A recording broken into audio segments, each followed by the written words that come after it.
Hello hello dear students. तो पिछले lecture में हम लोग पढ़ चुके थे इंटेलिजेंट इंस्ट्रूमेंट के बारे में। उसका ब्लॉक डायग्राम हम लोग पढ़ चुके थे और हम लोगों ने जाना था कि इंटेलिजेंट इंस्ट्रूमेंट होता क्या है। तो हमने बताया था कि ऐसा इंस्ट्रूमेंट जिसमें कि इंटेलिजेंट डिवाइसेस लगा हो, जैसे कि माइक्रो प्रोसेसर या फिर माइक्रो कंट्रोलर या फिर सीपीयू लगा हो, जो कि कोई इंटेलिजेंट मतलब जिसके पास कोई ब्रेन टाइप का कोई इंस्ट्रूमेंट लगा हो जो कि खुद वो टास्क परफॉर्म कर सके। तो हमने बताया था कि माइक्रो प्रोसेसर बेस्ड या फिर माइक्रो कंट्रोलर बेस्ड या फिर सीपीयू बेस्ड जो हमारा इंस्ट्रूमेंट होता है वो हमारा इंटेलिजेंट इंस्ट्रूमेंट होता है। इसका हम लोगों ने ब्लॉक डायग्राम पढ़ा था और हम लोगों ने स्मार्ट सेंसर के बारे में बताया था। मैंने बताया था कि इंटेलिजेंट इंस्ट्रूमेंट में हमारा एक या एक से अधिक सेंसर लगा हुआ होता है।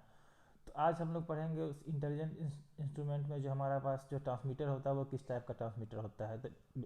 तो जैसे कि अभी तक जो हम लोग कन्वेंशनल इंस्ट्रूमेंट पढ़ते आ रहे हैं उसमें हमारा किस टाइप का ट्रांसमीटर लगा होता था, सिंपल ट्रांसमीटर लगा होता था, कोई स्मार्ट ट्रांसमीटर नहीं लगा हुआ था। तो यहाँ अगर हम लोग इंटेलिजेंट इंस्ट्रूमेंट में ट्रांसमीटर की बात करें तो किस टाइप का ट्रांसमीटर होगा, स्मार्ट ट्रांसमीटर होगा। मतलब कि ट्रांसमीटर भी जो होगा वो भी कुछ इंटेलिजेंट ऑपरेशन परफॉर्म करने के लायक होगा। ठीक है, तो मतलब उसमें जो ट्रांसमीटर लगा होगा उसमें भी हमारा कुछ माइक्रो प्रोसेसर बेस्ड या फिर कुछ माइक्रो कंट्रोलर बेस्ड डिवाइस उसमें अटैच किया गया होगा, उसमें लगाया गया होगा।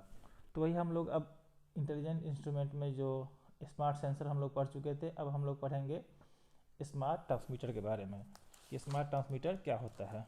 ठीक है, तो जैसा कि नाम से ही स्पष्ट है कि स्मार्ट ट्रांसमीटर क्या होता है, जिसमें कि हमारा कि कुछ इंटेलिजेंट बेस्ड इंस्ट्रूमेंट उसमें लगा हुआ है। तो हम लोग बोल सकते हैं कि स्मार्ट, तो अगर हम लोग लिखे यहाँ पे तो हम लोग बोल सकते हैं कि smart transmitters smart transmitters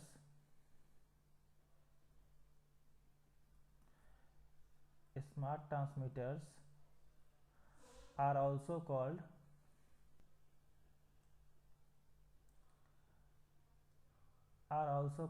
smart transmitters are also called intelligent transmitter. तो जैसा कि नाम से यह स्पष्ट है कि इसमें कुछ इंटेलिजेंट डिवाइस लगा हुआ होगा, जैसे कि माइक्रो प्रोसेसर या फिर माइक्रो कंट्रोलर या फिर सीपीयू। तो जनरली माइक्रो प्रोसेसर और माइक्रो कंट्रोलर ही यूज होता है। तो smart transmitter are also called intelligent transmitters.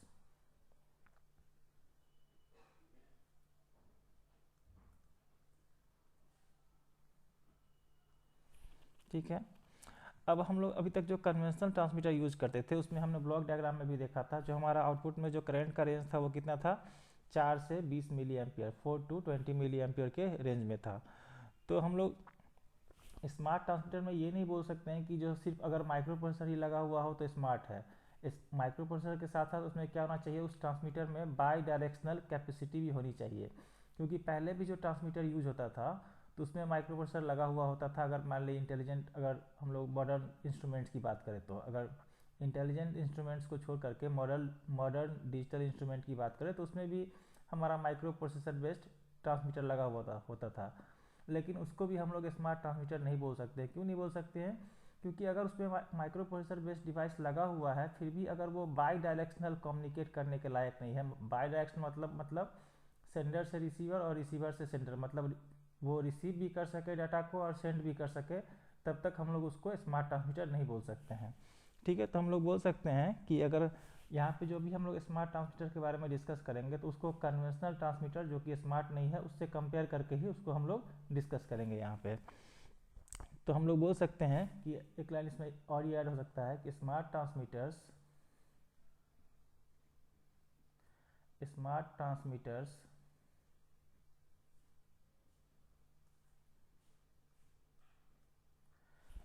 Transmitters are only used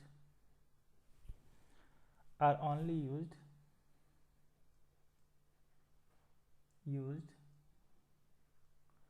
at present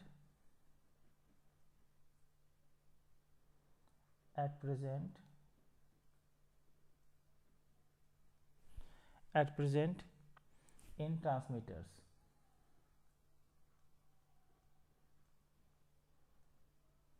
मतलब आजकल का जो भी ट्रांसमीटर, डिजिटल ट्रांसमीटर यूज होता है वो स्मार्ट ही होता है, मतलब कि उसमें हमारा माइक्रो प्रोसेसर या फिर माइक्रो कंट्रोलर बेस्ड डिवाइस लगा होता है। अगर हम कन्वेंशनल यूज़ की बात करें, जो कन्वेंशनल मतलब पहले जो ट्रांसमीटर यूज़ होता था, तो उससे कंपेयर करें तो हम लोग बोल सकते हैं कि कन्वेंशनल यूज मतलब जो पहले से यूज आता जा रहा है, मतलब जो कि स्मार्ट नहीं है। कन्वेंशनल यूज मतलब नॉन स्मार्ट, जो पहले यूज होता था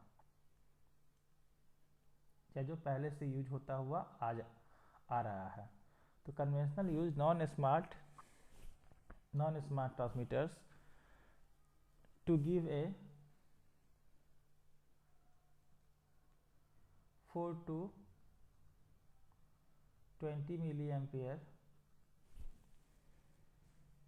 analog measurement signal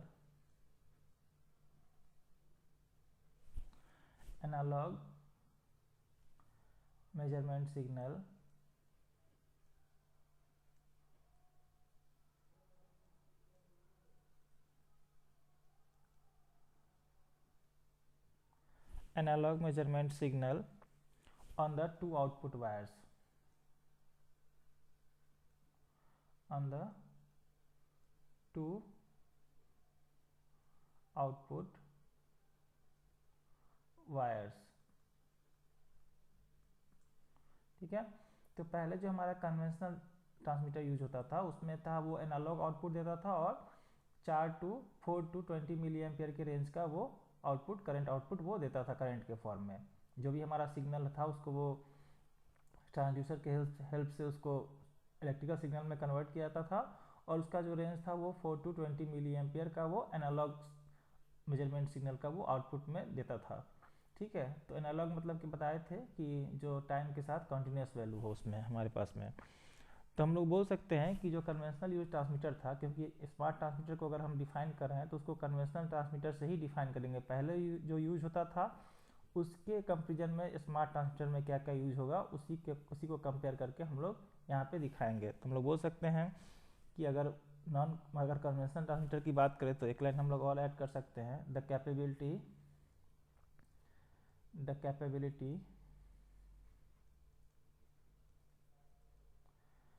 capability of a smart transmitter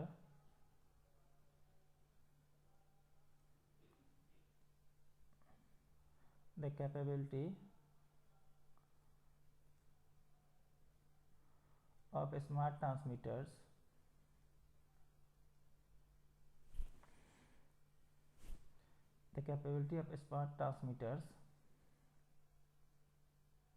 can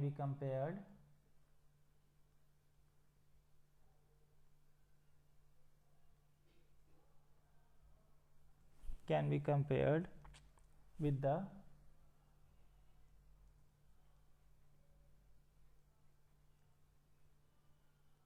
conventional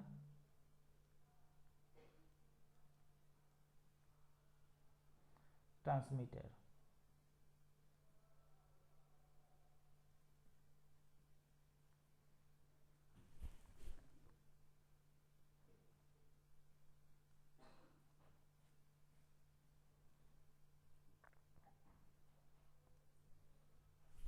ठीक है, तो पहले जो हमारा कन्वेंशनल ट्रांसमीटर यूज होता था उसमें क्या होता था, हमारे पास में एनालॉग ट्रांसमीटर होता था। तो कन्वेंशनल ट्रांसमीटर में हम लोग बोल सकते हैं कि पहले जो यूज होता था हमारा एनालॉग ट्रांसमीटर यूज होता था, उससे कंपेयर करके हम लोग स्मार्ट ट्रांसमीटर को डिफाइन करेंगे। तो कन्वेंशनल ट्रांसमीटर में हम लोग ये बोल सकते हैं कि हमारे पास एनालॉग ट्रांसमीटर यूज होता था,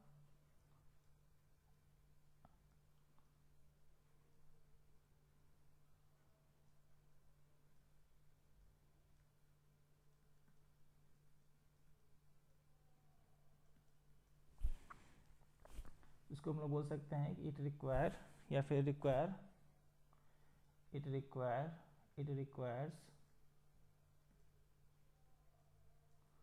one transmitter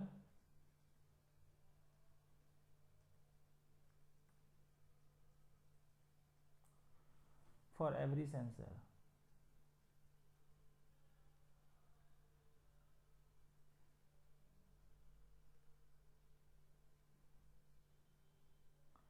it requires one transmitter for every sensor, मतलब हर एक सेंसर के लिए एक अलग अलग ट्रांसमीटर को यूज़ करते थे।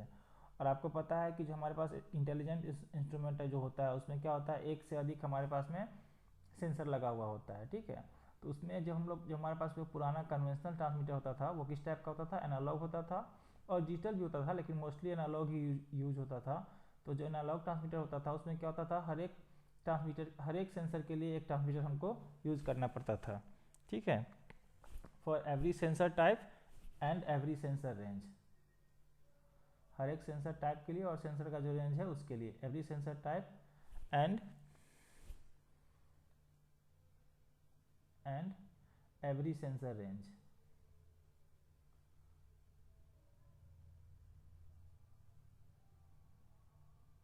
एवरी सेंसर रेंज, ठीक है। और बोल सकते हैं इसमें दूसरा पॉइंट बोल सकते हैं कि it requires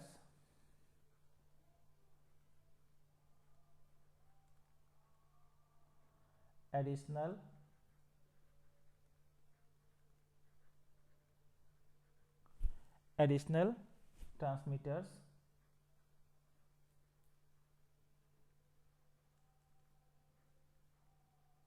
transmitters to correct for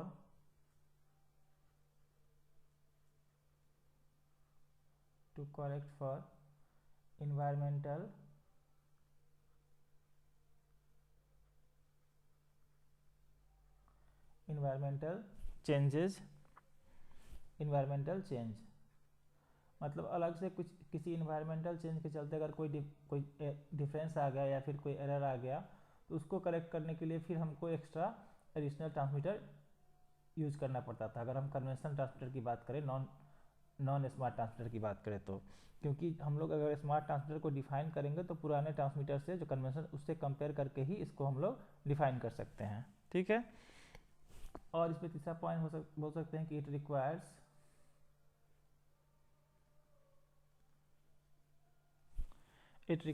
field calibration.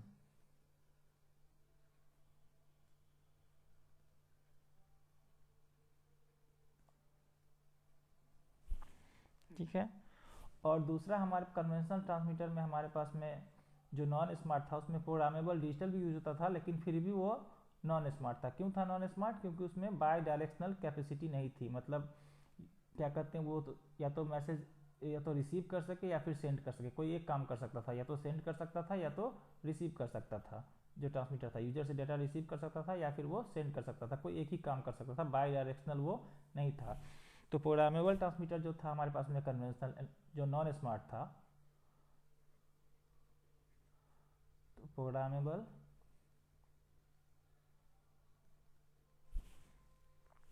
Transmitters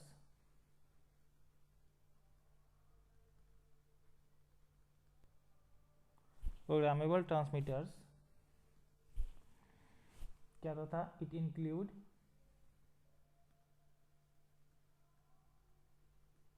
include micro processor, it include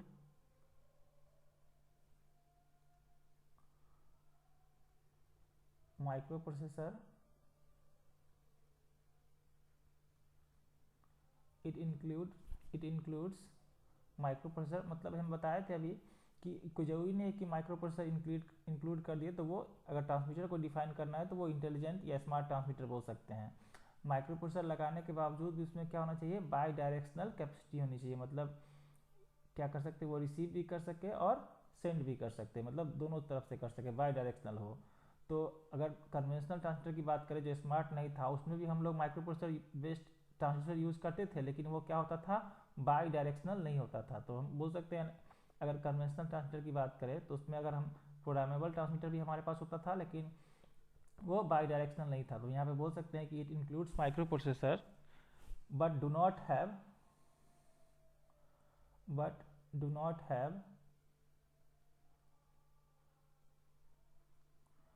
not have bidirectional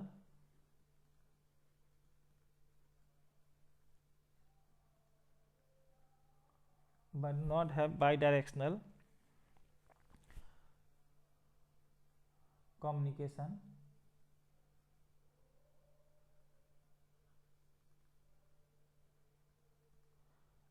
but do not have bidirectional communication, hence bracket में बोल सकते हैं hence are not truly intelligent, मतलब कि वो इंटेलिजेंट या फिर smart transmitter उसको भी हम लोग नहीं बोल सकते हैं। डिजिटल ट्रांसमीटर या प्रोग्रामेबल ट्रांसमीटर जिसमें माइक्रो प्रोसेसर लगा हुआ है लेकिन फिर भी वो बाय डायरेक्शनल कम्युनिकेशन करने के लायक नहीं है, तो भी उसको हम लोग स्मार्ट ट्रांसमीटर नहीं बोल सकते। तो ये तो हमारा हो गया कन्वेंशनल ट्रांसमीटर। अब इससे कंपेयर करके हम बता सकते हैं कि हमारे स्मार्ट ट्रांसमीटर में क्या क्या फैसिलिटी है, मतलब स्मार्ट ट्रांसमीटर हम लोग किसको कहेंगे। तो हम लोग बोल सकते हैं स्मार्ट ट्रांसमीटर को किस बेसिस पे डिफाइन करेंगे, इस कन्वेंशनल ट्रांसमीटर से कंपेयर करके ही। तुम्हारे पास टर्म आया स्मार्ट ट्रांसमीटर,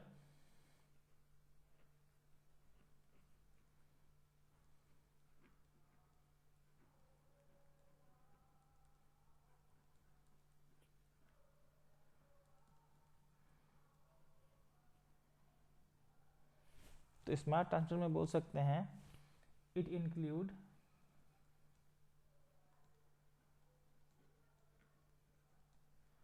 ए माइक्रो प्रोसेसर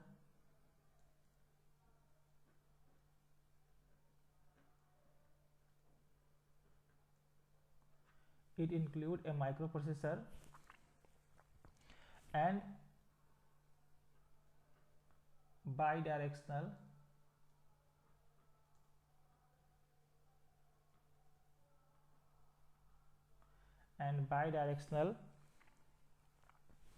communication।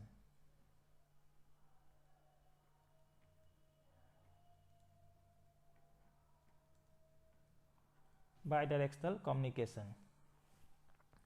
दूसरा इसमें पॉइंट हम लोग बोल सकते हैं कि it includes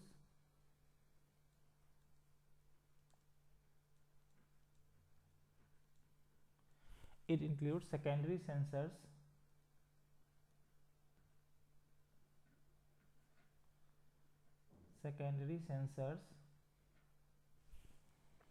that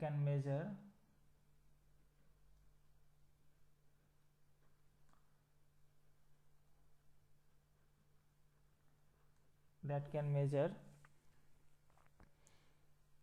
and so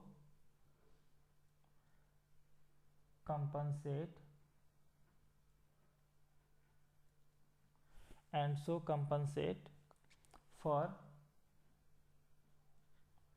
environmental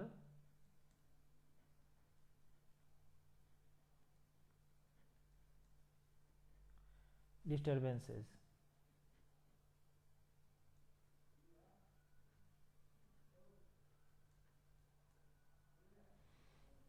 तो हम बता सकते हैं कि इसमें क्या था, इसमें कुछ सेकेंडरी सेंसर भी लगा होता है जो क्या कर सकता है, जो मेजर कर सकता है, और अगर कोई एक्सटर्नल डिस्टर्बेंस के चलते जो एरर आया उसको मेजर भी कर सकता है और उसको खुद ब खुद कंपनसेट भी कर सकता है। ठीक है, पहला पॉइंट तो ये हो गया स्मार्ट ट्रांसमीटर में। अगर हम लोग इसको कन्वेंशनल ट्रांसमीटर से जो नॉन इंटेलिजेंट ट्रांसमीटर है उससे कंपेयर करें तो, क्योंकि स्मार्ट ट्रांसमीटर को हम लोग डिफाइन ही करेंगे तो कन्वेंशनल ट्रांसमीटर जो कि स्मार्ट ट्रांसमीटर नहीं था उससे कंपेयर करके ही इसको हम लोग डिफाइन करेंगे।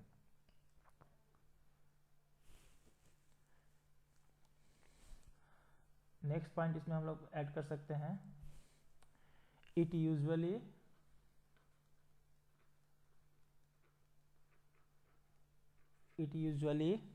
incorporate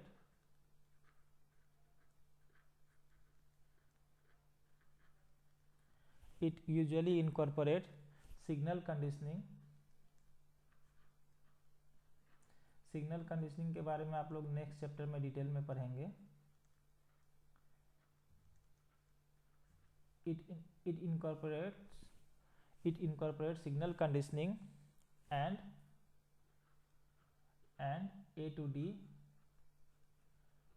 मतलब analog to digital converter, A to D conversion.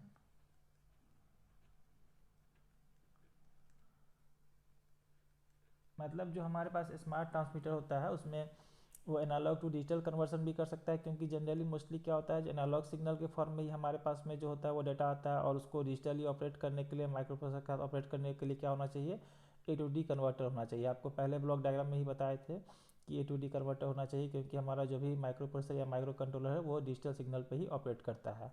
और सिग्नल कंडीशनिंग के बारे में आगे डिटेल में पढ़ेंगे। सिग्नल कंडीशनिंग ऐसा डिवाइस होता है कि मान लीजिए हमारे पास में कोई इन्फॉर्मेशन इस टाइप का है, मान लीजिए ट्रायंगुलर शेप में कोई इन्फॉर्मेशन है, इसको हम लोग किसी डिवाइस से पास करवाएंगे, इसको हम लोग को स्ट्रेट लाइन बनाना है तो किसी डिवाइस से पास करवाएंगे जो इसको लीनियर कर दे, तो इस तरह से उस डिवाइस से इसको हम लोग आउटपुट, स्ट्रेट लाइन आउटपुट हम लोगों को मिल सकता है। मतलब कोई भी सिग्नल आ रहा है उसको हम लोग, मान लीजिए हमारे पास में साइन वेव आ रहा है यहाँ पे, इसको हमको स्क्वायर वेव में कन्वर्ट करना है। मान लीजिए हमारे पास में साइन वेव आ रहा है, ऐसे साइन वेव आ रहा है, इसको एक डिवाइस से पास करवाएंगे तो हमारे पास में क्या आ जाएगा, स्क्वायर वेव आ जाएगा। मतलब ऐसे ऐसे ऐसे ऐसे स्क्वायर वेव आ सकता है। तो यही सिग्नल कंडीशनिंग, मतलब सिग्नल कंडीशनिंग वाला कुछ डिवाइस होता है जो ऐड करते हैं तो उस जैसा सिग्नल हमको चाहिए वैसा सिग्नल हमको मिल जाता है। इसके बारे में डिटेल में पढ़ेंगे आगे वाले चैप्टर में कि सिग्नल कंडीशनिंग किस तरह से यूज़ किया जाता है इंटेलिजेंट इंस्ट्रूमेंट डिवाइसेस में। तो it usually incorporate signal conditioning and A to D conversion. Next point इसमें हम लोग ऐड कर सकते हैं कि इट ऑफन मतलब अक्सर, it often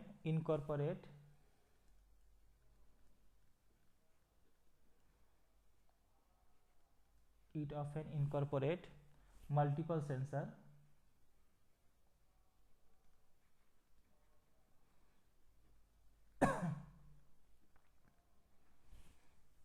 covering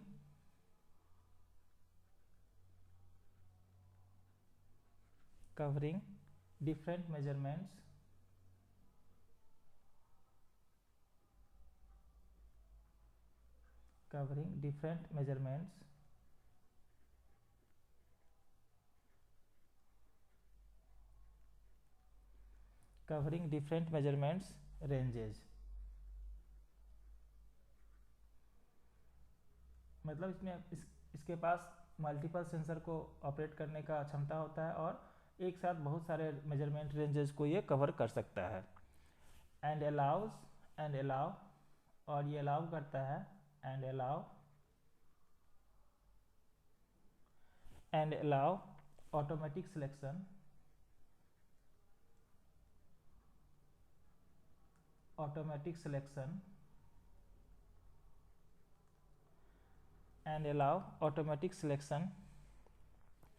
of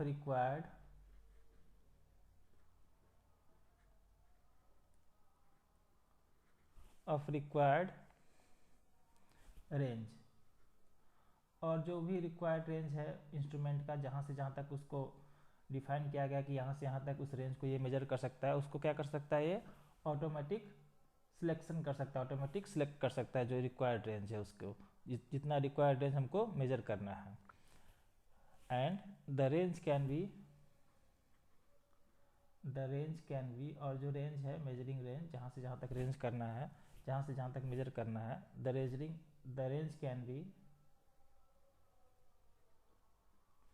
range can be readily Altered. और जितना रेंज का जरूरत है उसको हम लोग हटा भी सकते हैं, जो अनवांटेड रेंज है, रीडली अल्टर्ड इफ इनिशियली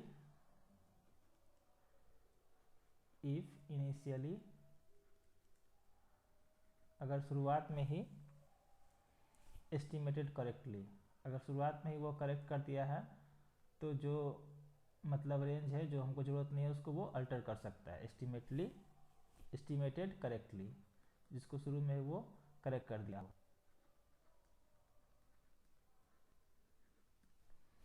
ठीक है, नेक्स्ट पॉइंट इसमें इंक्लूड कर सकते हैं, it have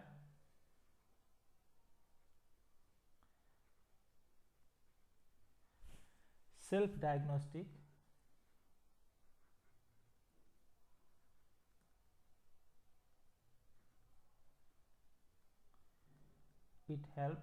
diagnostic capability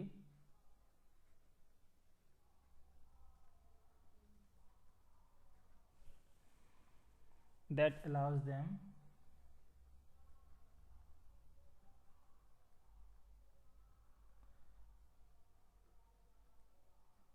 allows them to repeat problems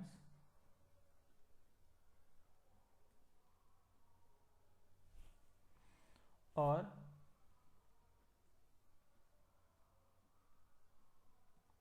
requirements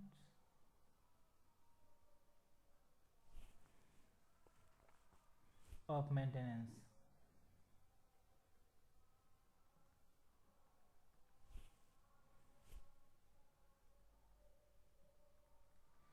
मतलब ये हुआ कि इसमें जैसा कि हम लोग स्मार्ट इंटेलिजेंट इंस्ट्रूमेंट में ऑलरेडी बता चुके हैं कि ये सेल्फ डायग्नोज कर सकता है। डायग्नोस्टिक मतलब इलाज करना, ये सेल्फ डायग्नोस्टिक कर सकता है, मतलब कैपेसिटी होता है इसमें कि अगर कोई प्रॉब्लम हो रहा है या फिर उसमें कुछ मेंटेनेंस की ज़रूरत है तो उसको वो सेल्फ करेक्ट कर सकता है, सेल्फ डायग्नोसिस कर सकता है उसका। ठीक है, डायग्नोसिस मतलब ना, जैसे आप लोग मेडिकल टर्म में पढ़ते होंगे, ये डायग्नोसिस होता है उसका। तो सेल्फ उसका ट्रीटमेंट, उसका वो डायग्नोसिस करके उसका वो इलाज कर सकता है जो भी मेंटेनेंस हो उसका। और वो इसमें नेक्स्ट लाइन इंक्लूड कर सकते हैं, it can adjust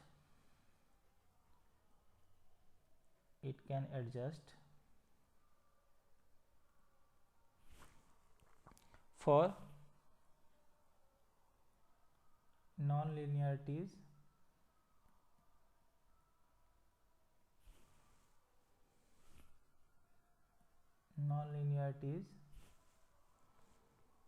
to produce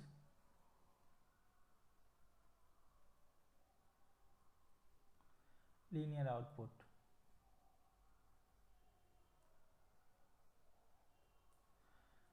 इसके पास ये भी कैपेसिटी होता है कि अगर मान लीजिए किसी तरह का कोई नॉन लीनियरिटी आ गया तो उसको खुद से एडजस्ट करके वो लीनियर आउटपुट को प्रोड्यूस कर सकता है।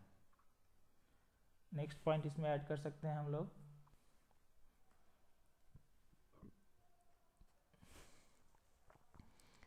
Improved accuracy.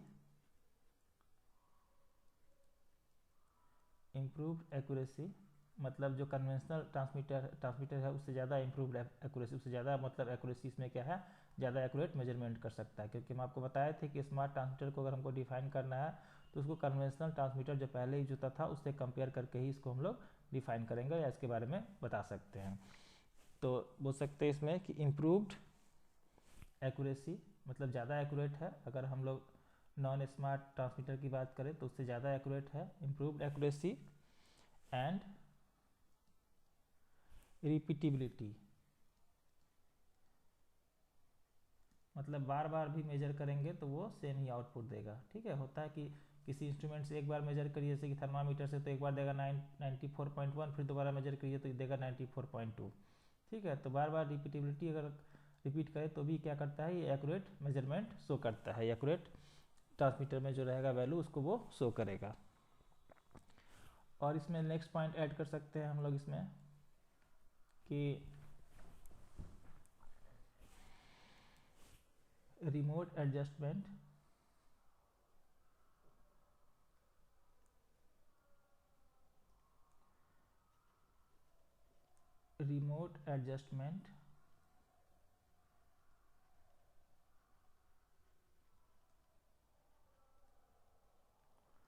मतलब रिमोट एडजस्टमेंट मतलब रिमोट मतलब दूर से ही उसको हम लोग एडजस्ट कर सकते हैं। Remote adjustment of output range,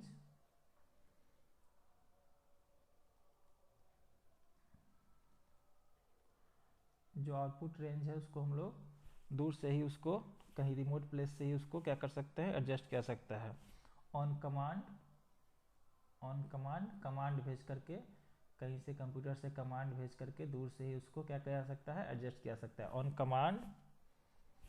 on command from A portable keyboard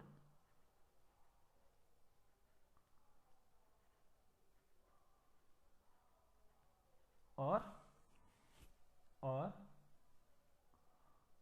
from A PC मतलब क्या हुआ, पर्सनल कंप्यूटर। तो इसको अगर इसमें इसको एडजस्ट करना हो आउटपुट के रेंज को तो क्या हो सकता है, रिमोट एडजस्टमेंट मतलब दूर से ही इसको कोई सिग्नल भेज करके, कोई कमांड भेज करके, या तो किसी पार्टिकुलर कीबोर्ड डिवाइसेस से या फिर कंप्यूटर से, पर्सनल कंप्यूटर से उसको सिग्नल भेज, कमांड भेज करके उसको दूर से ही रिमोट एडजस्टमेंट आउटपुट रेंज को रिमोटली, मतलब कहीं दूर से ही उसको एडजस्ट किया जा सकता है, उसको ठीक किया जा सकता है जो रेंज हमको चाहिए, डिजायर रेंज है। ठीक है, चलिए अब नेक्स्ट कुछ पॉइंट पढ़ते हैं। नेक्स्ट पॉइंट इसमें और आ जाएगा स्मार्ट ट्रांसमीटर में हमारे पास में कि ability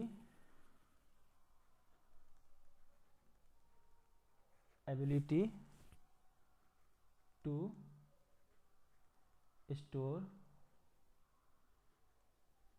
data so that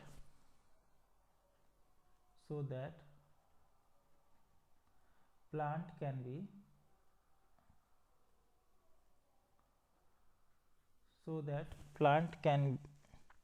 plant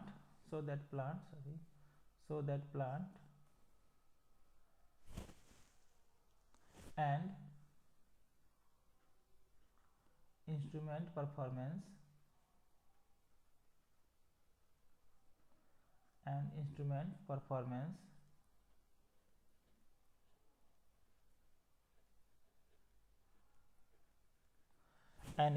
performance can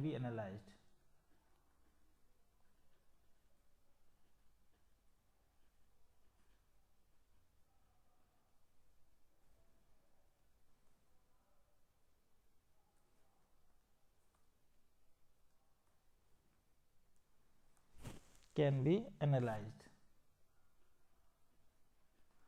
मतलब ये हुआ कि इसमें जो हमारे पास में जो स्मार्ट ट्रांसमीटर होता है उसमें डाटा स्टोर करने का भी फैसिलिटी होता है, जिसके चलते अगर किसी प्लांट, कोई बहुत बड़ा प्लांट में कोई इंस्ट्रूमेंट ऑपरेट करना है तो क्या कर सकता है, वो उस डाटा को अगर आपको एनालाइज करना है तो डाटा को स्टोर करके भी रख सकता है, जिससे कि प्लांट और इंस्ट्रूमेंट के परफॉर्मेंस को एनालाइज किया जा सके बाद में भी कभी। ठीक है, तो वो डाटा को स्टोर करके रख सकता है, ये भी फैसिलिटी इसमें होता है। मतलब इसमें जो हमारा इंटेलिजेंट डिवाइस लगा होगा, माइक्रो प्रोसेसर या माइक्रो कंट्रोलर, उसका मेमोरी क्या होगा, ज़्यादा होगा, ताकि वो डाटा को स्टोर भी कर सके। ठीक है, कि बाद में अगर उसके परफॉर्मेंस को एनालिसिस करना है कि किस तरह का परफॉर्मेंस दे रहा है तो उसको बाद में एनालाइज भी किया जा सके। नेक्स्ट पॉइंट इसमें हम लोग ऐड कर सकते हैं, जैसे इसका एक एग्जांपल ले लीजिए। जैसे इसका एग्जांपल हम लोग लिख सकते हैं, एक एग्जांपल इसमें एक्सप्लेन कर सकते हैं आप कि for example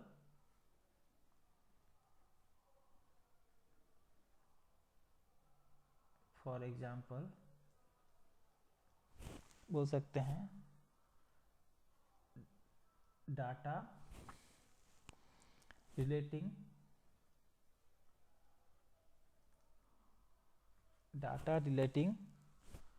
to the effects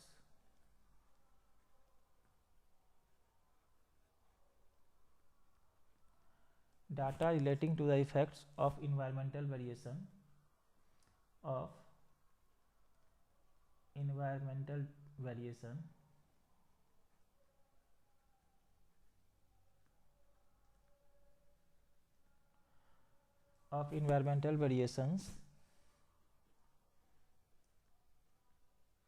can be stored and used to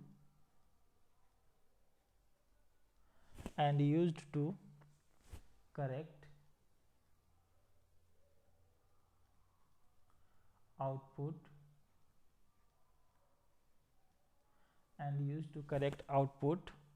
over a large range.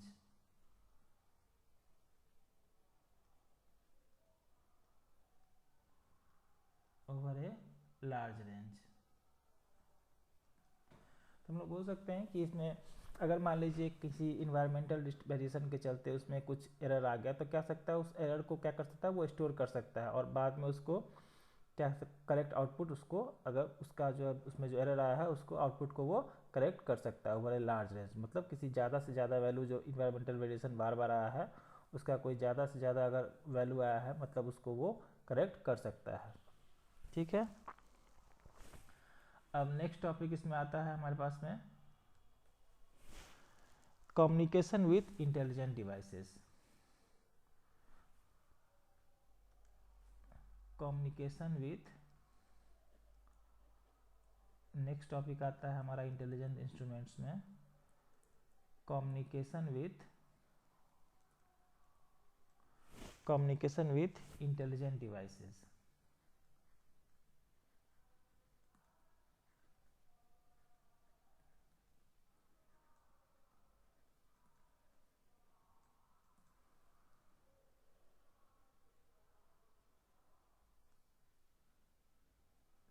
ठीक है, तो कम्युनिकेशन विथ इंटेलिजेंट डिवाइसेस मतलब इंटेलिजेंट डिवाइसेस के अगर हमारे पास इंस्ट्रूमेंट है या इंटेलिजेंट डिवाइसेस, उसका कम्युनिकेशन कैसे होता है उसके बारे में हम लोग देखेंगे। जो हमारा इंटेलिजेंट इंस्ट्रूमेंट है तो उसके साथ कम्युनिकेशन कैसे होता है उसके बारे में हम लोग देखेंगे।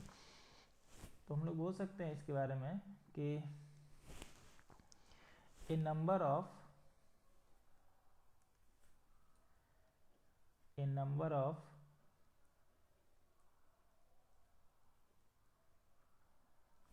digital field bus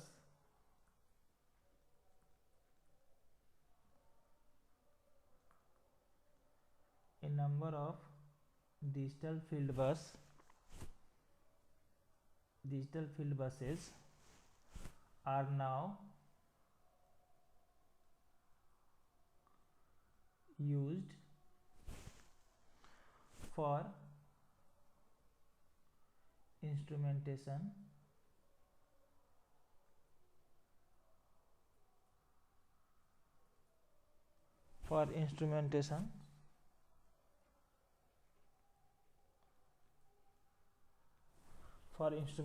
system.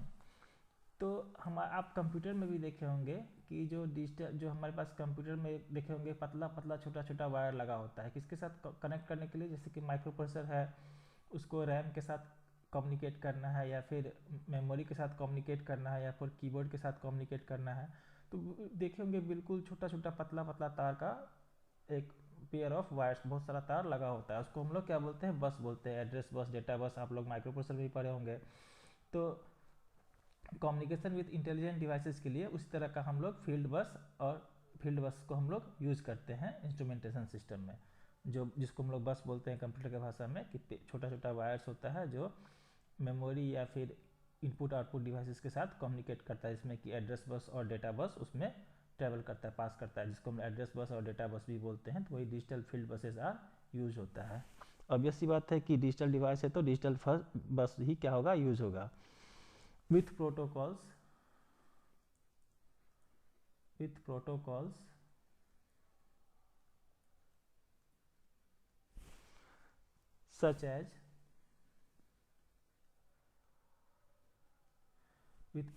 such as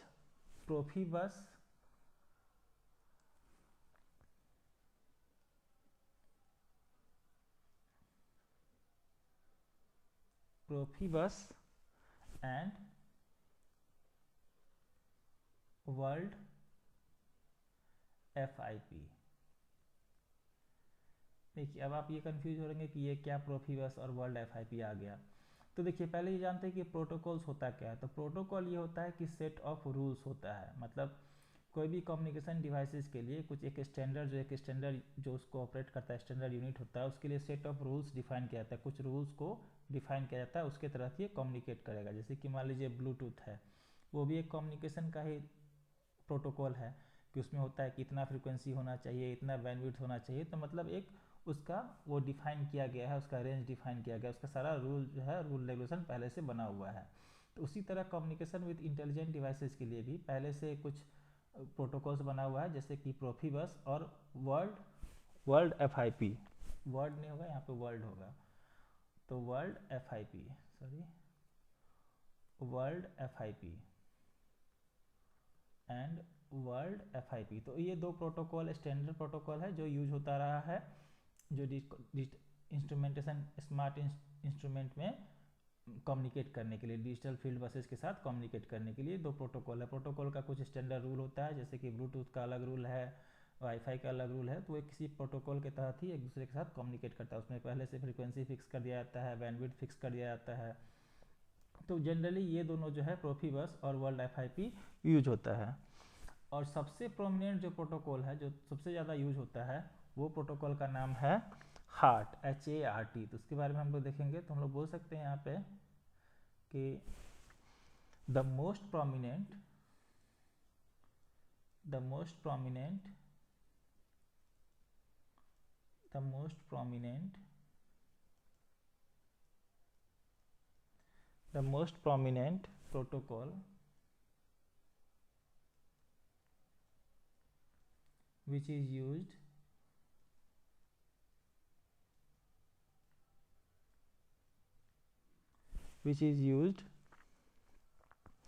is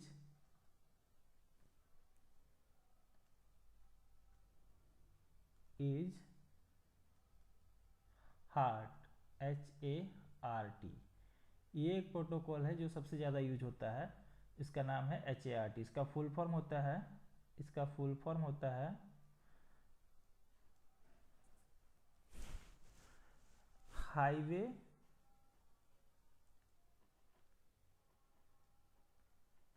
highway addressable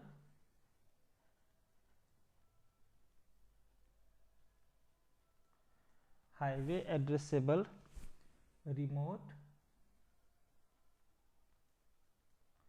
transducer.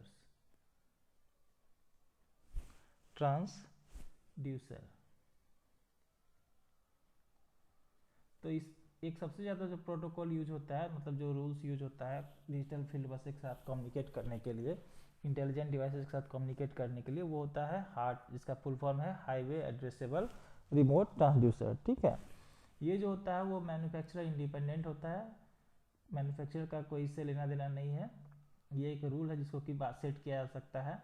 तो ये हम लोग बोल सकते हैं कि इसमें ये जो होता है हमारे पास में वो मैन्युफैक्चरर इंडिपेंडेंट होता है। तो बोल सकते हैं दिस इज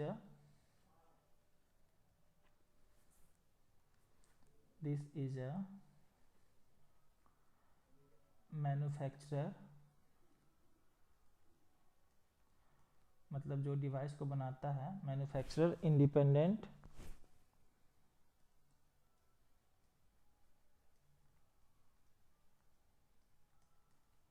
प्रोटोकॉल। मतलब जहाँ डिवाइस बनता है वहाँ पे कोई ज़रूरी नहीं यूज़ करना है, बाद में जो है उसमें जो स्टैंडर्ड उसका बैंडविड्थ लेना है, उसका फ्रिक्वेंसी लेना है, जो स्टैंडर्ड है उस पर उसको सेट कर सकते हैं। दिस इज ए तो मैन्युफैक्चरर से इंडिपेंडेंट होता है, मतलब मैन्युफैक्चरर को उससे कोई मतलब नहीं है कि कौन सा प्रोटोकॉल इसमें यूज होगा। ठीक है, उसको बाद में जो रूल है उस पर उसको सेट किया जा सकता है। तो this is a manufacturer independent protocol that provides for that provides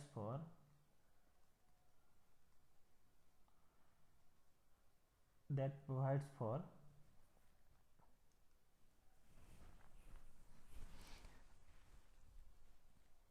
that provides for analog measurement signal, analog measurement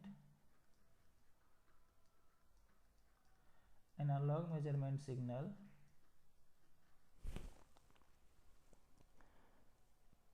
that provides for analog measurement signal transmission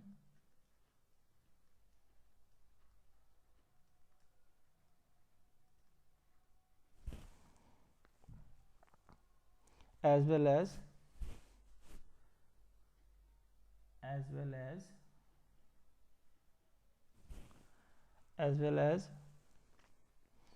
sending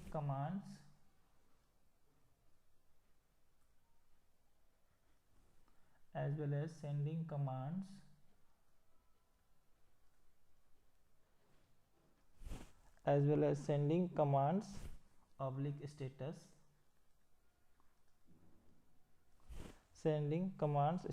information digitally।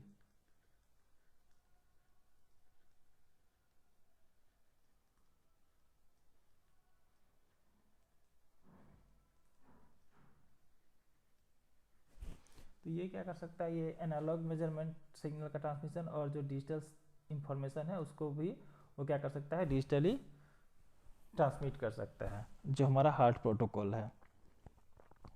The normal requirement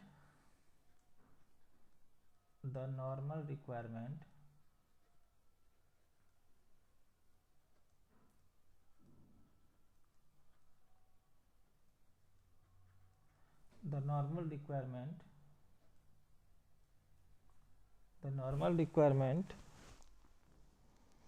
for such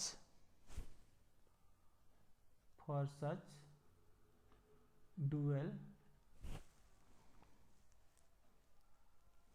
analog oblique digital, ये पता है कि analogue और digital दोनों को transmit कर सकता है। तो द डुअल मतलब दोनों तरह का जो रिक्वायरमेंट है, एनालॉग हो या फिर डिजिटल हो, for normal requirement for dual analog और डिजिटल, दोनों में से कोई भी अगर हमको सेंड करना है, दोनों को सेंड कर सकता है। Digital communication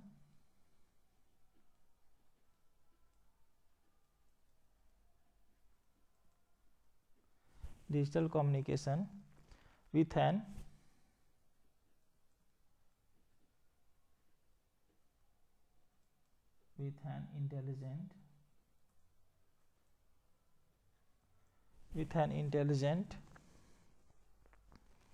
device is 6 wire।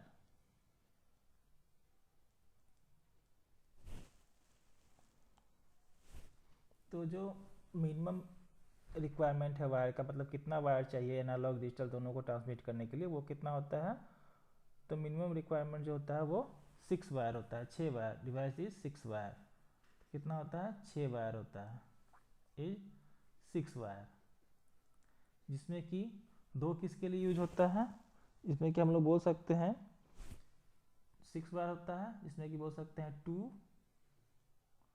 To convey, जिसमें कि 2 यूज होता है, 2 वायर, 6 वायर में से 2 वायर होता है टू कन्वे, 2 यूज होता है to convey the measurement signal, जिसमें कि 2 किस लिए होता है? मेजरमेंट सिग्नल को बताने के लिए।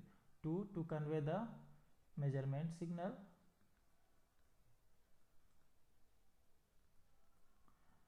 To convey the measurement signal,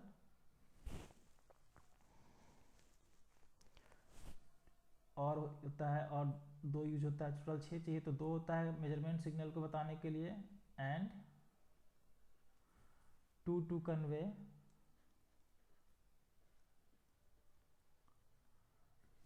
convey command oblique device status,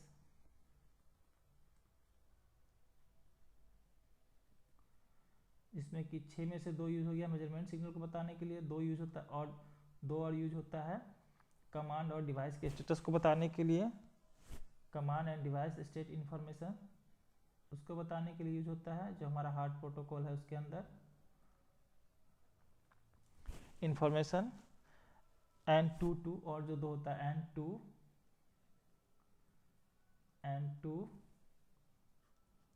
to provide a power supply.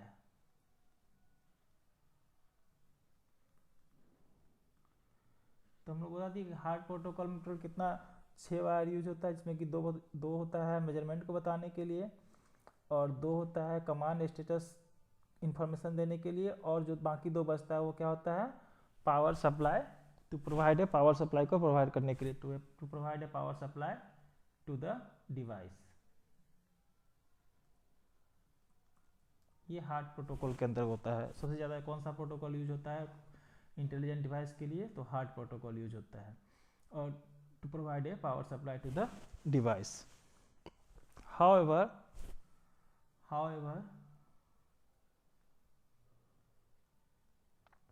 number of wires can be reduced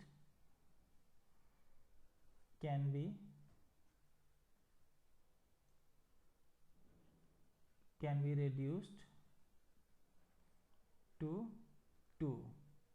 मतलब 6 वायर हम लोग यूज करते हैं, इसमें कि 2 यूज करते हैं मेजरमेंट सिग्नल को बताने के लिए, 2 यूज करते हैं डिवाइस और स्टेटस के इन्फॉर्मेशन को बताने के लिए, और 2 यूज करते हैं पावर सप्लाई, डिवाइस को पावर सप्लाई देने के लिए। 6 वायर जो हम लोग यूज करते हैं हार्ट प्रोटोकॉल के अंदर में अंतर्गत।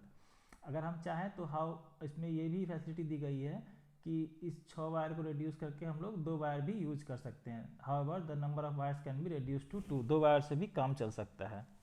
ठीक है, अब इसके अंतर्गत अब एक और प्रोटोकॉल आता है जिसका कि नाम है intelligent communication with intelligent devices में एक और प्रोटोकॉल यूज होता है जिसका कि नाम है extended 420 milli ampere current interface protocol. एक और नाम इसमें यूज होता है जिसका कि नाम है extended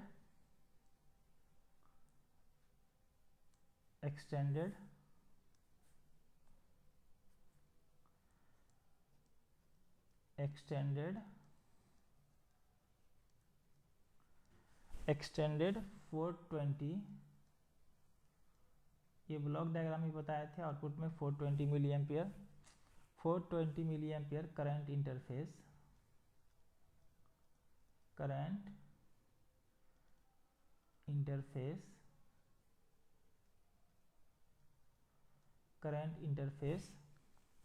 protocol.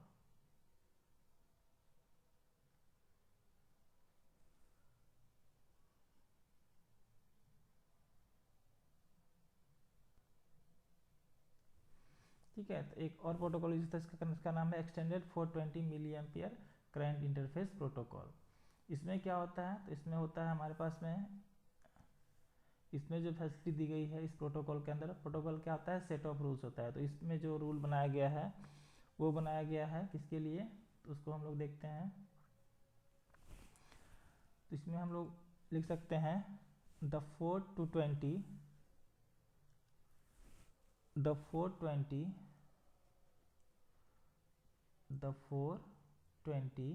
Milli ampere protocol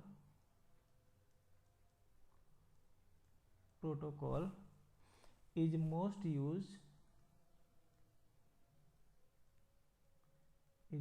used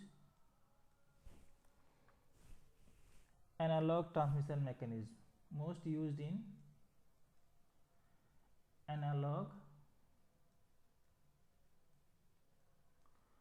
transmission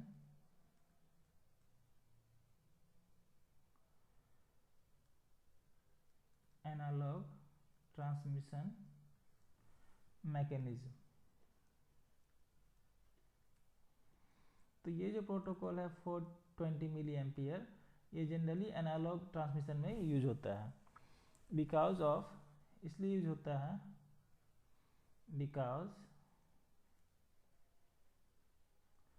because of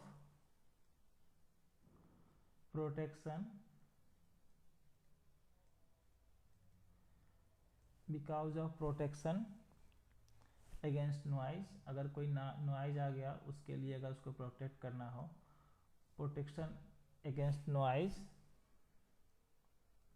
noise क्या होता है, अनवांटेड सिग्नल होता है जो कि कहीं से इफेक्ट कर देता है हमारे कम्युनिकेशन डिवाइस को। Protection against noise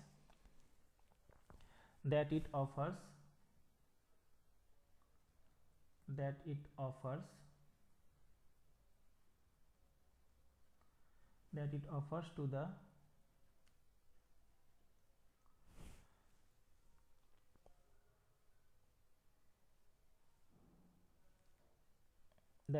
to the measurement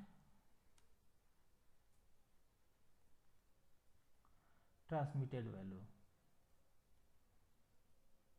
जो भी ट्रांसमिटेड वैल्यू है इसमें जो कुछ अगर नॉइज के चलते कुछ एरर आ जा रहा है तो उसको प्रोटेक्ट करने के लिए जनरली ये एनालॉग ट्रांसमिशन में यूज होता था। कौन सा, extended 420 milli ampere current interface protocol to the measurement transmitted value.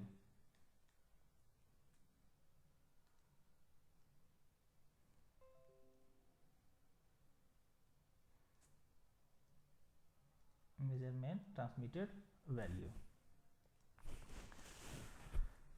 इस प्रोटोकॉल में और भी पॉइंट्स हम लोग ऐड कर सकते हैं, और भी पॉइंट्स होता है जिसको कि हम बता सकते हैं।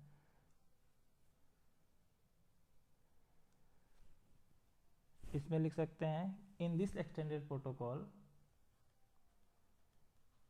In this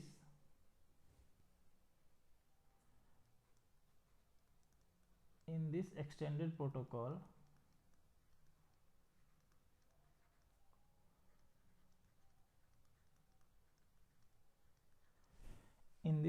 protocol, signal in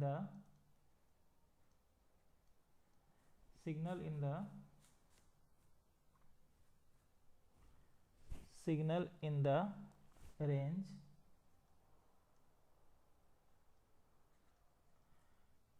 3.8 milliampere to 20.5 milliampere are regarded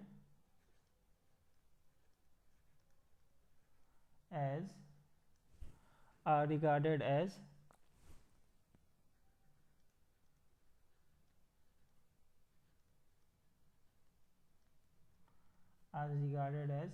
measurement signals।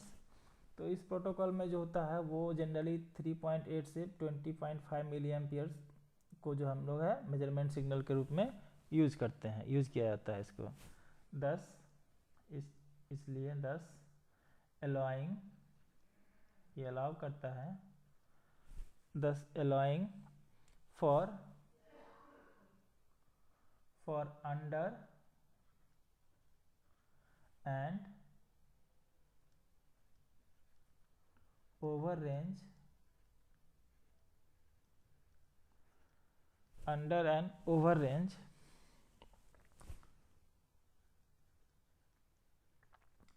from the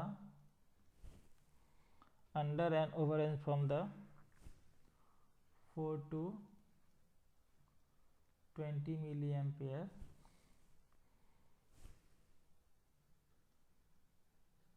measurement signal standard. तो देखिए जो हमारे पास में कन्वेंशनल जो हमारे पास में ये प्रोटोकॉल था एक्सटेंडेड 4 to 20 मिली एम्पियर, इसमें जनरली किसके लिए यूज होता था, तो एनालॉग सिग्नल के मेजरमेंट के लिए। लेकिन अगर हम स्मार्ट ट्रांसमीटर को यूज करते हैं तो क्या हो सकता है, इसमें 3.8 से लेकर के 20.5 तक जो मेजरमेंट सिग्नल है उसको यूज कर सकते हैं। तो इस तरह से ये क्या करता है, अंडर, उससे कम, and over the range from 4 to milli ampere measurement signal standard. तो क्या उससे कम और उससे ज़्यादा को सिग्नल का जो स्टैंडर्ड है उसको भी ये यूज कर सकता है जो हमारा स्मार्ट ट्रांसमीटर होता है, ठीक है। इस प्रोटोकॉल में the current bands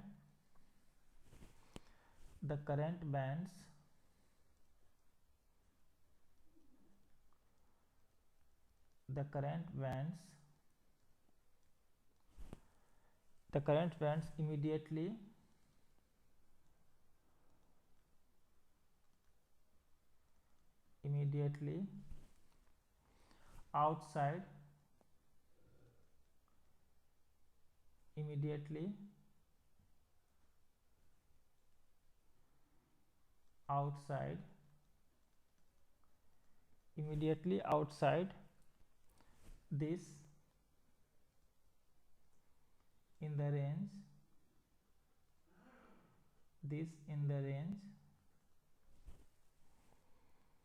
3.6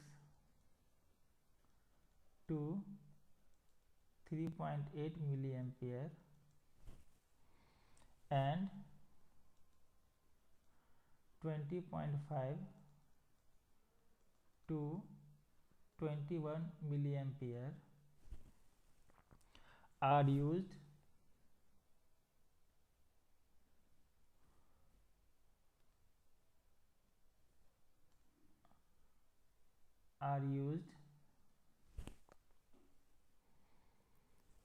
for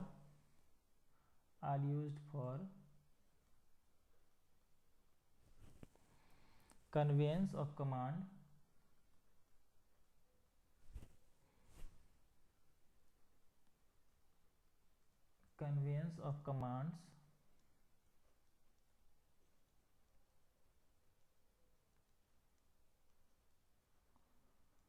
conveyance of commands to the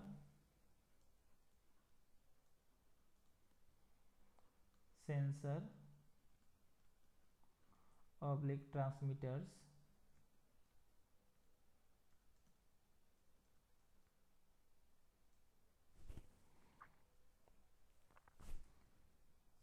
to the transmitters and the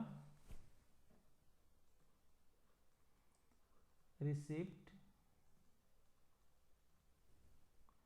information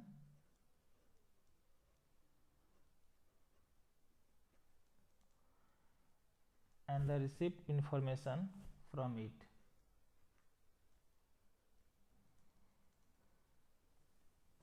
तो यहाँ पे क्या कह रहा है कि the current bends immediately outside in the range of 3.6 to 3 milliampere and 20.5 to 21 milliampere are used for conveyance of command to the sensor transmitter and receive information from it.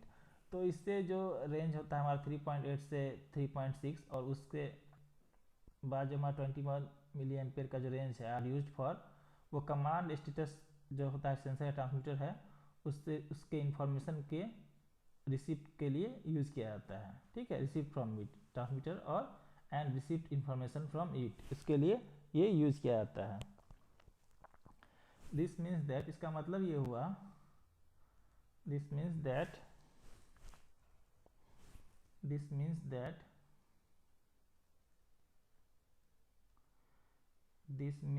इसका मतलब ये हुआ, this means that if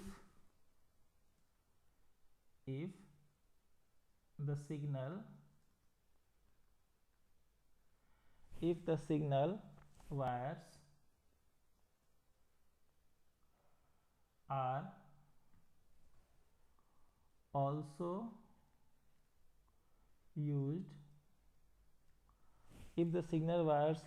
also used to carry power supply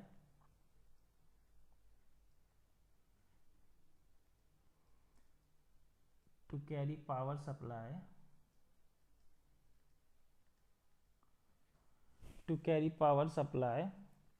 to the sensor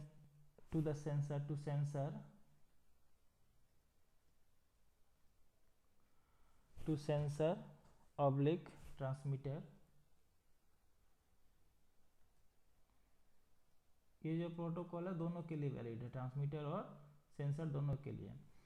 To carry power supply to sensor oblique transmitter, the power supply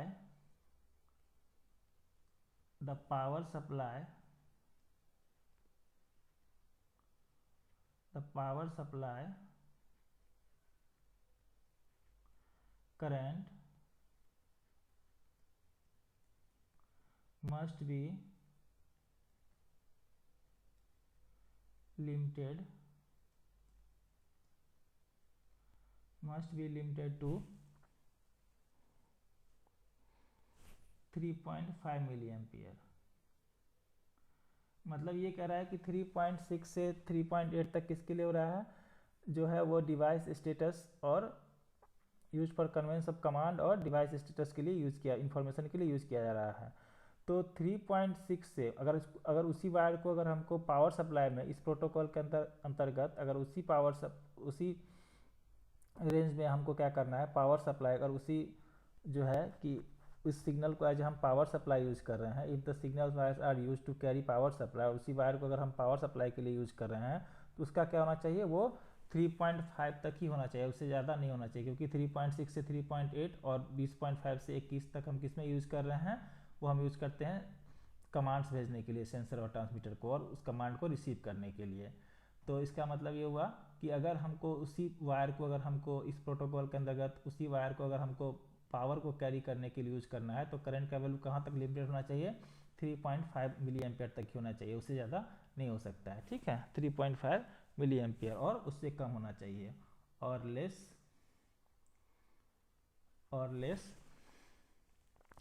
to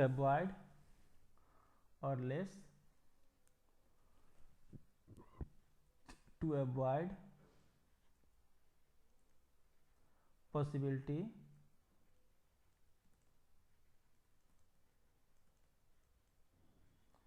less to avoid possibility of it being of it being of it being as measurement signal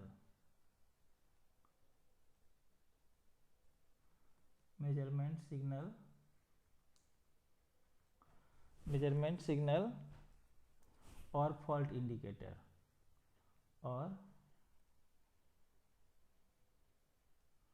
fault indicator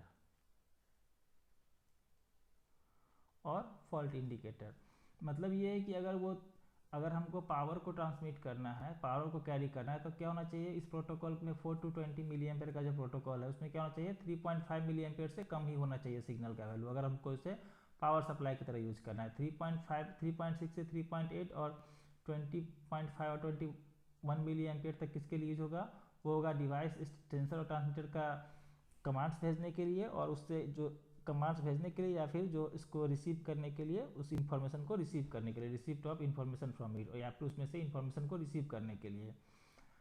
लेकिन जब उसको आज हम power supply use कर रहे हैं इस protocol में, तो करंट का वैल्यू क्या होना चाहिए 3 पॉइंट और उससे कम होना चाहिए। इसलिए कम होना चाहिए क्योंकि अगर सेम रेंज में आएगा तो क्या हो जाएगा, वो कंफ्यूज हो जाएगा कि मेजरमेंट का सिग्नल है कि फॉल्ट इंडिकेटर है, ठीक है। तो इसीलिए उसका रेंज क्या कर रखते हैं, उससे हम लोग इस प्रोटोकॉल के अंदर से हम लोग को ये फ़ायदा होता है कि अगर उसी वायर को अगर हम लोग को पावर को ट्रांसमिट करना है तो उसके करंट के वैल्यू को 3.6 से कम रखते हैं, मतलब मैक्सिमम 3.5 तक रखते हैं, ताकि ये कन्फ्यूजन ना हो कि मेजरमेंट सिग्नल है कि फॉल्ट का सिग्नल है कि पावर का सिग्नल है, ठीक है।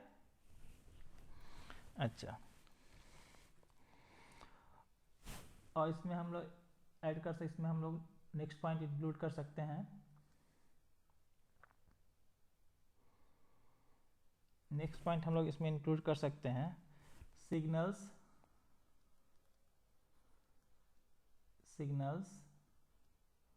greater than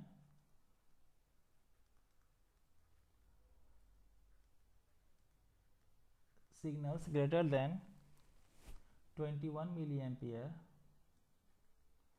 signals greater than 21 milliampere and less than 3.6 milliampere, less than 3.6 milliampere if the signal wires are not present, if the signal wires are not present, if the signal wires are not present, if the signal wires are not carrying, if the signal wires are not carrying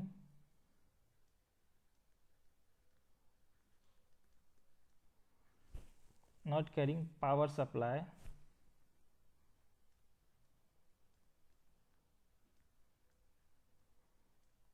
ये मिट गया यहाँ पे, signals greater than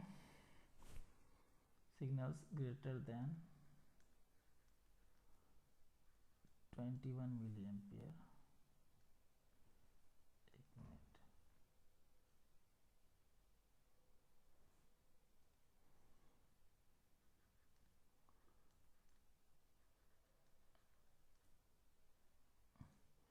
milliampere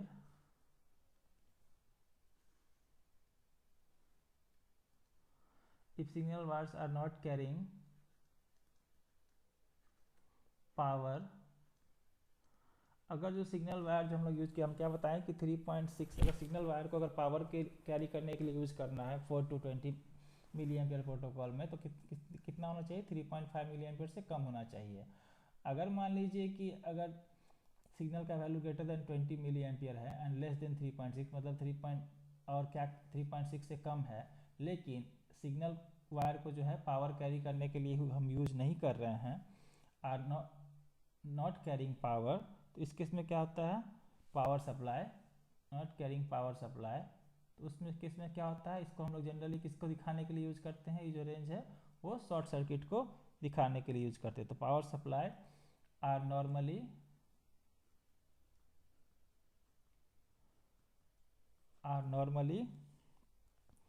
taken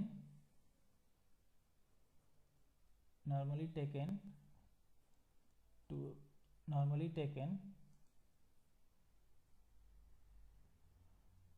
taken to indicator, normally taken to indicator, या तो indicator की तरह use करते हैं, normally taken to indicate, normally taken to indicate,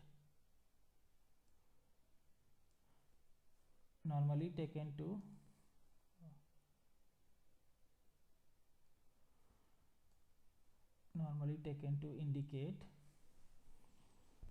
either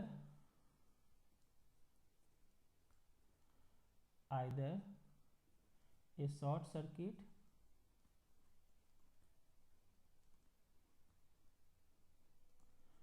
या तो शॉर्ट सर्किट को यूज करने के लिए यूज करते हैं, और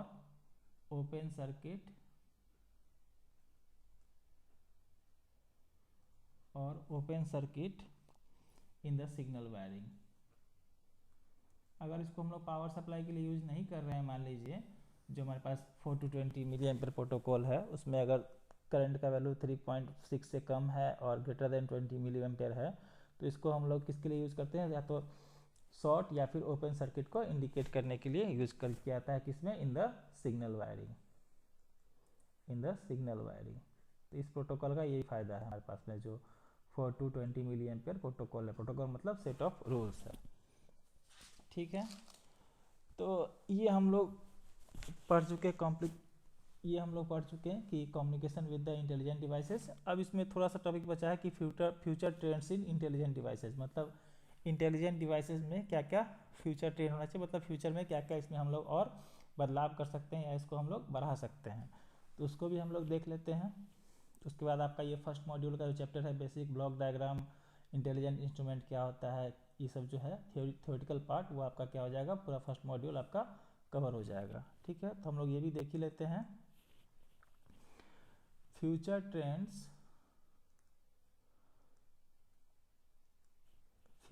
ट्रेंड्स मतलब फ्यूचर में क्या क्या इसमें और बदलाव किया जा सकता है, ठीक है। Future trends in intelligent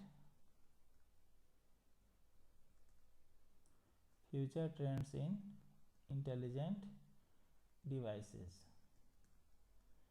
future में इसमें क्या क्या बदलाव किया जा सकता है, क्या क्या इसमें और हम लोग इन्हेंस कर सकते हैं, इसको बढ़ा सकते हैं, उसको हम लोग देखते हैं यहाँ पे। तो future trends in intelligent devices, इसमें हम बोल सकते हैं कि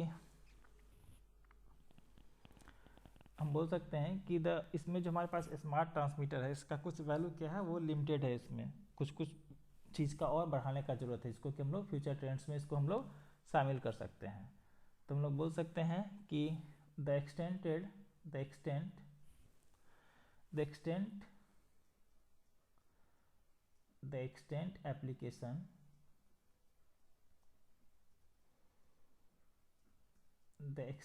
application of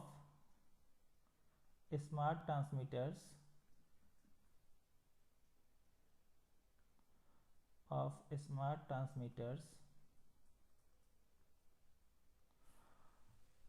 currently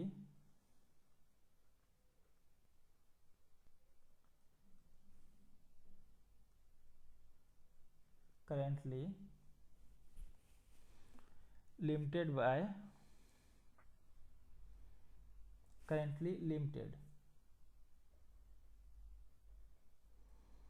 मतलब क्या है, जो एक्सटेंट एप्लीकेशन है इसका, जो मतलब कुछ जो इसका एप्लीकेशन है वो क्या अभी तक जो हम लोग यूज़ कर रहे हैं वो क्या है, कुछ लिमिटेड है, कुछ कुछ इसमें और बढ़ाने की ज़रूरत है। तो क्या क्या बढ़ा सकते हैं? तो पहला लिमिटेशन क्या है इसमें, जिसको कि हम लोग फ्यूचर में बढ़ा सकते हैं? तो पहला लिमिटेशन इसमें है कि limitation on the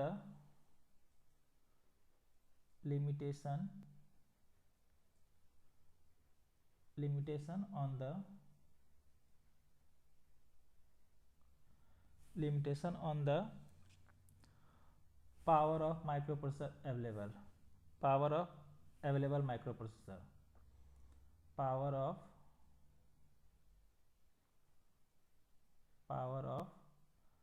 available power of available microprocessor। ठीक है, माइक्रो प्रोसेसर का जो पावर है वो क्या है, एक लिमिटेड है, मतलब कुछ ज़्यादा पावर हम लोग यूज़ नहीं कर सकते हैं। ठीक है, वो एक लिमिटेड है, उसको बढ़ा सकते हैं।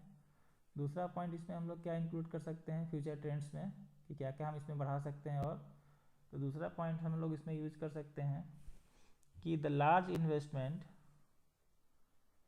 The large investment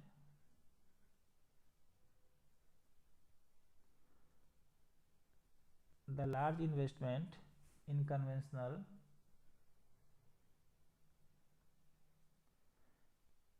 large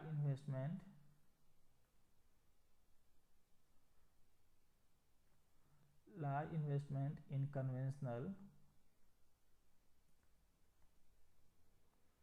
large investment in conventional 4 to 20 milli ampere, जो हमारा प्रोटोकॉल था 4 to 20 milli ampere signal transmission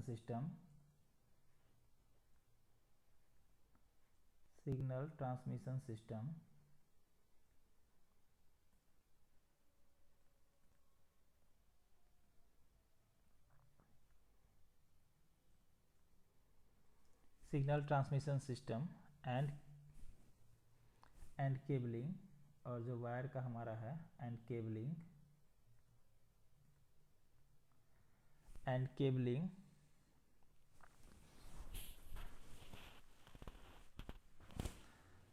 thus inhibiting the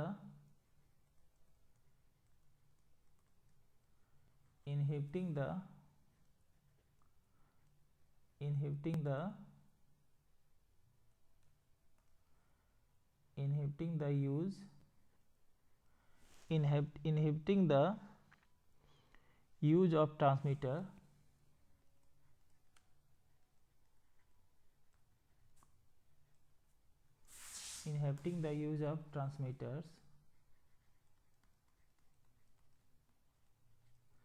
inhibiting the use of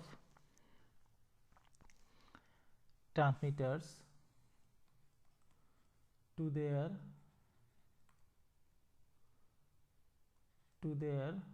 full to their full potential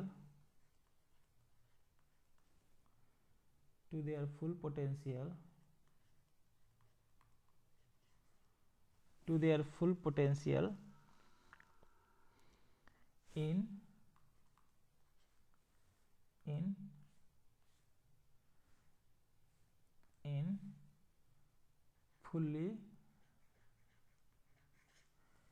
fully digital transmission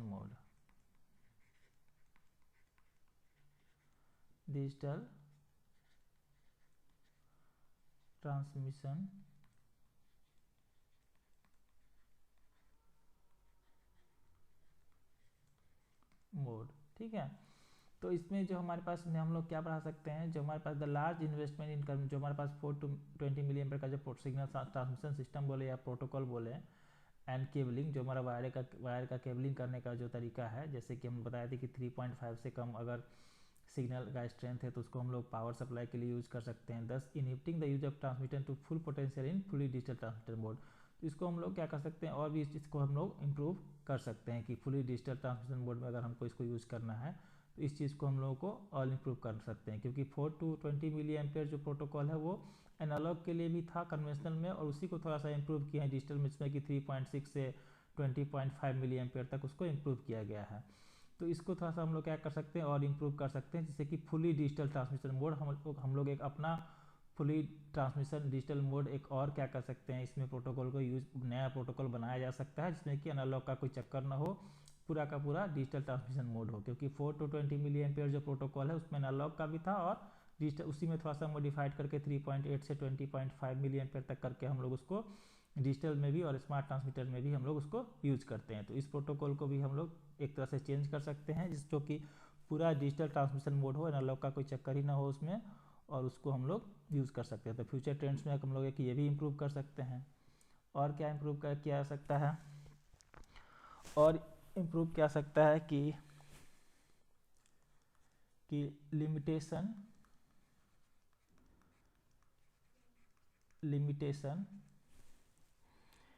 in the speed of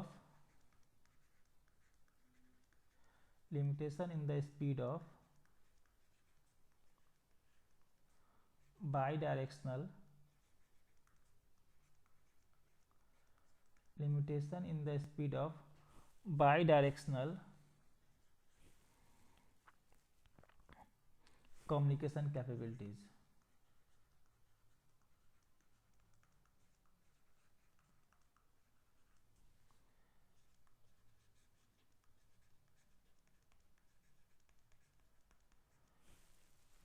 तो इसमें जो by directional communication capability हमारे जो इस अभी तक जो हमारे पास में जो सिस्टम है उसमें उसको भी हम लोग क्या कर सकते हैं, थोड़ा सा जो लिमिटेशन है उसको हम लोग इम्प्रूव कर सकते हैं। जैसे कि हम लोग अगर हम लोग कॉमन बस यूज कर रहे हैं, हम लोग बोल सकते हैं कि इफ़ कॉमन बस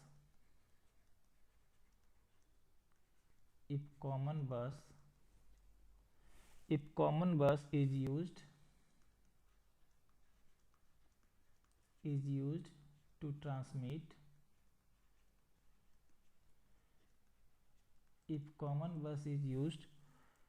to transmit signals for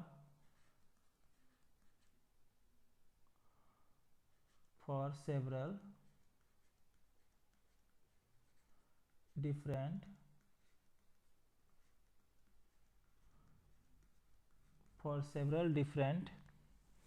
transmitters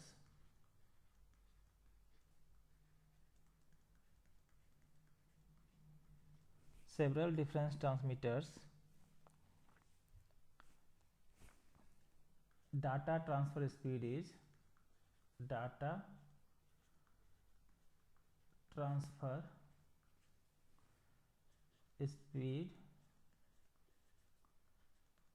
is slow.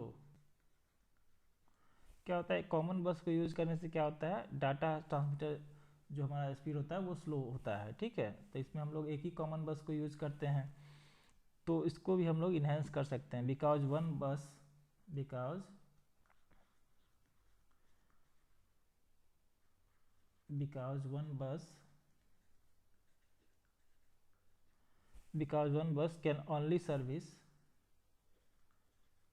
can only service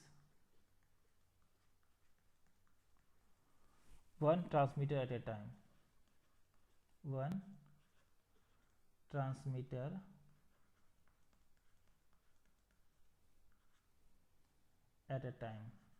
ठीक है। तो इसमें हमारा क्या होता है, जो हम लोग हार्ड जो पढ़े थे, जो डिजिटल फील्ड बस हम लोग यूज करते हैं, हार्ड प्रोटोकॉल था और कौन था, प्रोफी बस था, तो हम लोग उसमें कॉमन बस यूज करते हैं। तो अगर हम ये क्या होता है, कॉमन बस यूज करने के से क्या होता है, स्पीड जो हमारा हो जाता है वो स्लो हो जाता है।